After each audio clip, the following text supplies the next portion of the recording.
Everyone, this is Anthony Vandegrift with Endtime Ministries, and this is Prophecy in the News. Every week we come to you with a different subject or article, and we talk about how it ties into the prophecies of the Bible. And I'm going to do that briefly today, but today I feel more compelled to talk to those of us, including myself, who claim to be Christians, just to make sure that we're going about things in the right way. But what I'd like to spend some time on today is the subject of homosexuality, same-sex marriage. It's currently being voted on right now. It's something that's rampant in our world. We've constantly seen an influx of this over the past few years. And we know that this is prophetic in the sense that the Bible says, as it was in the days of Lot, so shall it be in the days of the coming of the Son of Man. So we know that with this increase of homosexuality, that we're drawing closer and closer to the coming of the Lord. Well, when I was looking at this, I actually found an article that was released by CNS News on March the 26th titled, "Gay Tea Party Founder, If We Redefine Marriage, We're Going to Redefine Children." And it was interesting. It was an interview of Doug Mainwaring, who's the co-founder of the National Capital Tea Party Patriots, and he's a homosexual as well. And he had some interesting things to say about same-sex marriage. And this is what he said. He said, "The redefining of marriage, quite frankly, I think it's nuts. Being gay, I've had a long time to consider this. Look at it. I used to be pro same-sex marriage, but the more I thought about it, it occurred to me this just isn't right. Marriage is the most successful institution that civilization has produced over the last few millennia, and we shouldn't mess with it. If we attempt to redefine marriage, we're going to redefine children in the same way. In fact, I prefer to use the term undefined."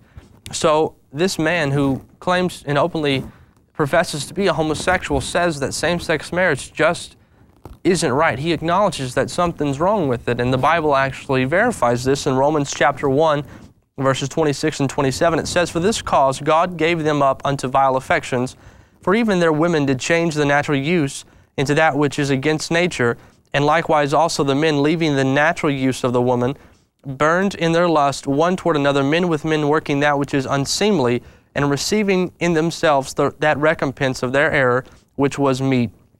So although homosexuality is wrong, and although it is something that the Bible calls an abomination, it is promoted in our world today. And they have a platform that they like to use, and that platform is love. They say, just let love flourish, let people love who they want to love.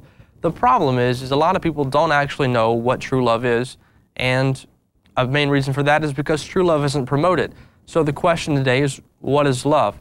I would suggest reading 1 Corinthians 13, but for today we'll get a short answer from 1 John chapter number 4, verses 7 through 8. It says, "Beloved, let us love one another, for love is of God, and every one that loveth is born of God and knoweth God. He that loveth not knoweth not God, for God is love."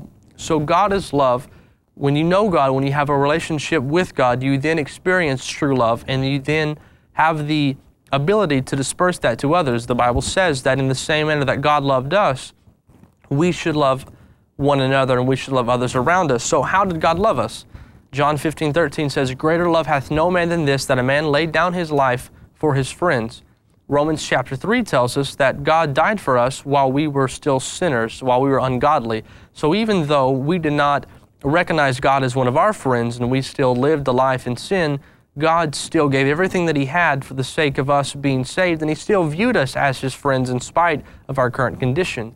And so many times we as Christians, we don't do this. If you look on social media, you'll have your friends who promote homosexuality, but you'll have your friends who are so-called Christians who, excuse the term, gay bash all the time. And, are we supposed to do that as Christians? Is that the approach that we're supposed to take? Jesus Christ never did anything like that. Regardless of the sinners that He fellowshiped with, when He dined with them, He did not ever criticize them openly like that. He tried to be the example, and He tried to speak the truth in love, just like the Bible says in Ephesians, we should speak the truth in love. And this is what we should try to do. We should try to be the example to everyone.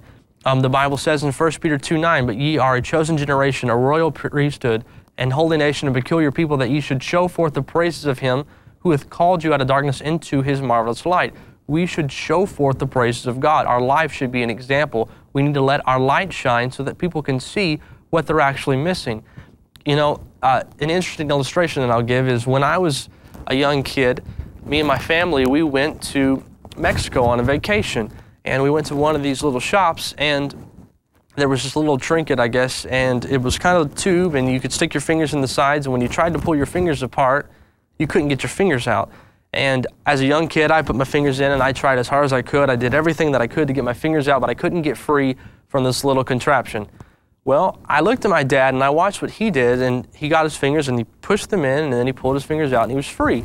And it was when I actually saw what I had to do to get free that I then copied that. And I think a lot of times, people who are in the world, people who are lost in sin, they're looking for something. They're looking for liberation and freedom, and they're trying to find truth in their life.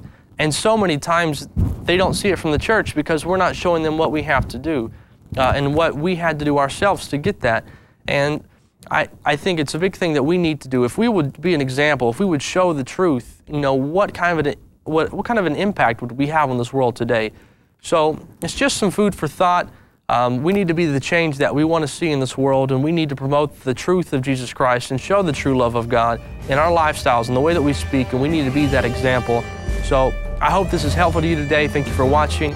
I'm Anthony Vandegrift with Endtime Ministries, and this has been your Prophecy in the News.